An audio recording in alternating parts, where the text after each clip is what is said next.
here for you, right? Alright, okay, good. Đó.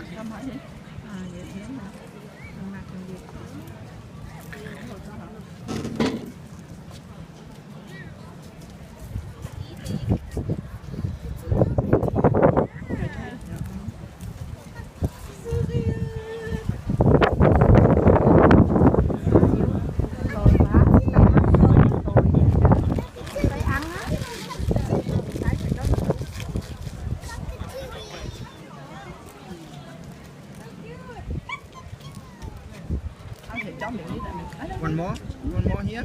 Here we go. There you go. You're full now.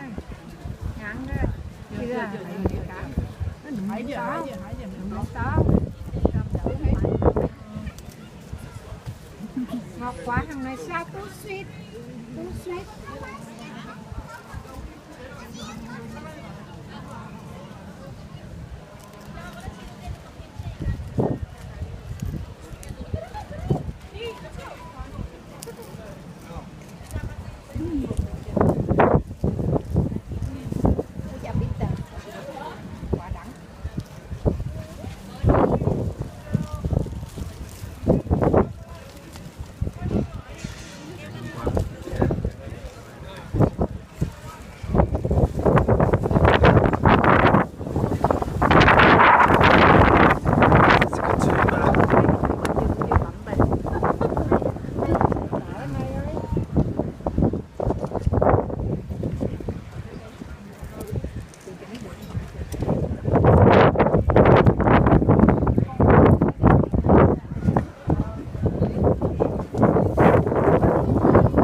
Dội bộ trứng ấy.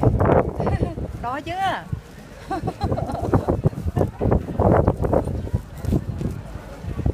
Đó chứ ha.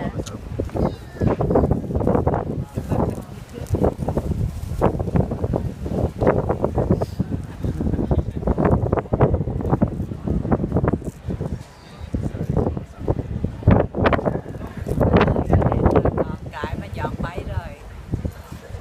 Cái lưỡi to ghê nghe.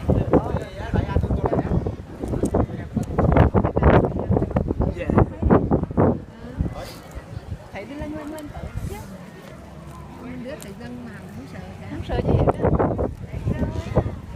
đó. Dôm đấy chứ. You want him to... Bị bay. Bye. Dôm đấy chứ. Uống cà phê không?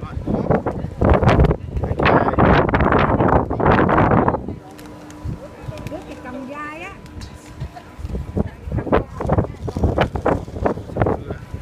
Đứa căng đi.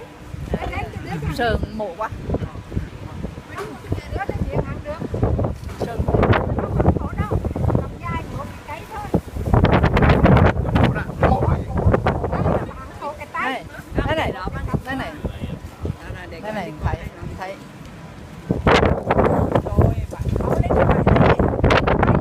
Sao đó nè, lưng sao đó. So good. Very smart.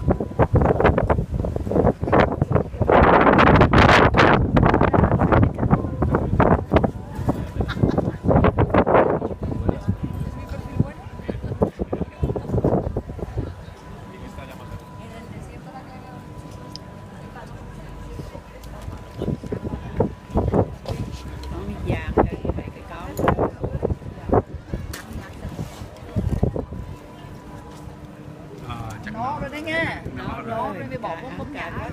Hả? Nó rồi cả bỏ vô cống nhà đó. Dạ. Thấy hết. Too much already. Nó rồi cả. Này ngọt quá Yeah, đâu. you go. Đấy đưa. Bye. Chưa đi rồi không ăn.